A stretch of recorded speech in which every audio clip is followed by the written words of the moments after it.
അങ്ങനെ കഴിഞ്ഞ ദിവസം ഞങ്ങളും പോയി പുഴയോരം നാടൻ ഭക്ഷണശാല. ഇത് ചെറുവഴിയിൽ നിന്ന് കുറച്ച് അകലെ മാറി മാലോം എന്ന് പറഞ്ഞ സ്ഥലത്താണ് വരുന്നത്. കള്ള് ഷാപ്പിൽ കിട്ടുന്ന എല്ലാ ഐറ്റംസും ഇവിടെയുണ്ട്. പുറമെ കള്ളും കിട്ടും. കള്ള് വേണ്ടവർക്ക് കള്ള് കുടിക്കാം, അതുപോലെ ഇങ്ങനെയുള്ള ഭക്ഷണ വിഭവം ആസ്വദിക്കുന്നവർക്ക് ഭക്ഷണവും കഴിക്കാം. ഞങ്ങൾ എന്തായാലും 3 പേരും നാട്ടിലുണ്ട്. ഞങ്ങൾ കുറേ നാളായി എവിടെയെങ്കിലും പോയി നല്ല ഭക്ഷണം കഴിക്കണമെന്ന് ആഗ്രഹിക്കുന്നു. അങ്ങനെ ഞങ്ങൾ തിരഞ്ഞെടുത്തൊരു സ്പോട്ടായിരുന്നു പുഴയോര നാടൻ ഭക്ഷണശാല. ആദ്യം ഞങ്ങളെ മുമ്പിൽ വന്നത് ബീഫ് റോസ്റ്റായിരുന്നു. ഞങ്ങൾ അതിൽ തന്നെ തുടങ്ങി. അടിപൊളി സാധനമായിരുന്നു, വെറുതെ പറയുന്നതല്ല. ഞങ്ങൾ പ്രൊമോഷൻ ഭാഗമായിട്ടൊന്നും പോയതല്ല കേട്ടോ, അതുകൊണ്ട് ജെന്യൂൻ റിവ്യൂ ആണ്.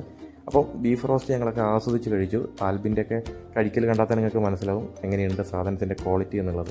അപ്പോൾ ഞാനും എന്തായാലും നന്നായി കഴിച്ചു. നല്ല അടിപൊളി ബീഫ് റോസ്റ്റ് ആയിരുന്നു, അതിൽ ഒരു സംശയമില്ല. പിന്നെ ഞങ്ങൾ പന്നീർ റോസ്റ്റാണ് പറഞ്ഞത്. ഈ കാണുന്നതാണ് പന്നീർ റോസ്റ്റ്. പിന്നെ വലിയ വലിയ മീനുകളൊക്കെ കഴിഞ്ഞു. പിന്നെ വന്നാലും മത്തി, പിന്നെ കല്ലുമക്ക ഫ്രൈ. ഈ കാണുന്നതാണ് കല്ലുമക്ക ഫ്രൈ. അപ്പോൾ തൊമ്മന കല്ലുമക്ക കഴിക്കാറില്ല, നമ്മൾ തങ്കനായിരുന്നു കല്ലുമക്ക എടുത്തത്. ഈ കാണുന്നതാണ് പന്നി ഫ്രൈ. പന്നി ഫ്രൈയുടെ പ്രശ്നം എന്താ വെച്ച് കഴിഞ്ഞാൽ ഇറച്ചി പീസ് കുറവായിരുന്നു. ഇങ്ങനെയുള്ള കൊഴുപ്പടങ്ങിയ ഈ രീതിയിലുള്ള പീസായിരുന്നു കൂടുതലും. അതുകൊണ്ട് തന്നെ അത് അത്ര ഞങ്ങൾക്ക് ഇഷ്ടപ്പെട്ടില്ല. എന്നാലും ഒരു അവറേജ് മാത്രമായിട്ട് പന്നി ഫ്രൈ നമുക്ക് തോന്നിയിട്ടുള്ളൂ. പിന്നെ ഞങ്ങൾ ഓർഡർ ചെയ്തായിരുന്നു മുന്തിരിക്കള്ള്. മുന്തിരിക്കള്ള് എന്തായാലും ഞാൻ കുടിക്കാറില്ല, കള്ള് ഐറ്റംസ് ഞാൻ കുടിക്കാറില്ല. കൂടെ വന്ന 2 സുഹൃത്തുക്കളും കുടിച്ചു. അപ്പോൾ ഞാൻ വണ്ടി ഡ്രൈവ് ചെയ്യുന്നതുകൊണ്ട് ഞാൻ ഇങ്ങനെയുള്ള സാധനങ്ങളൊന്നും കുടിക്കാറില്ല. അത് കഴിഞ്ഞിട്ട് ഞങ്ങൾ കപ്പ പറഞ്ഞു. കപ്പ നല്ല അടിപൊളി വെന്ത കപ്പയായിരുന്നു. അപ്പോൾ ഞങ്ങൾ കപ്പയും മീൻകറിയും കൂട്ടി കഴിച്ചു. കപ്പയും പന്നിയും കൂട്ടി എല്ലാ ഐറ്റംസ് കൂട്ടി കപ്പയുടെ കൂടെ നമ്മളൊന്ന് പരീക്ഷിച്ച് നോക്കി. എന്തായാലും അടിപൊളിയായിരുന്നു.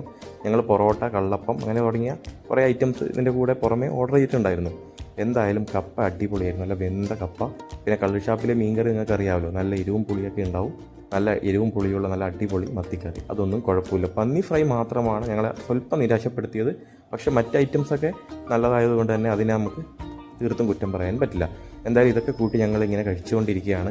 അങ്ങനെയാണ് ലാസ്റ്റ് ഐറ്റമായ കാട ഫ്രൈ ഞങ്ങളുടെ മുമ്പിലെത്തിയത്. അപ്പോൾ കാട ഫ്രൈ വന്നു. നല്ല അടിപൊളി പൊരിച്ച് കോരിയ കാട ഫ്രൈ ഞങ്ങളെ പ്ലേറ്റിൽ കൊണ്ടുവെക്കുകയാണ് ചെയ്തത്.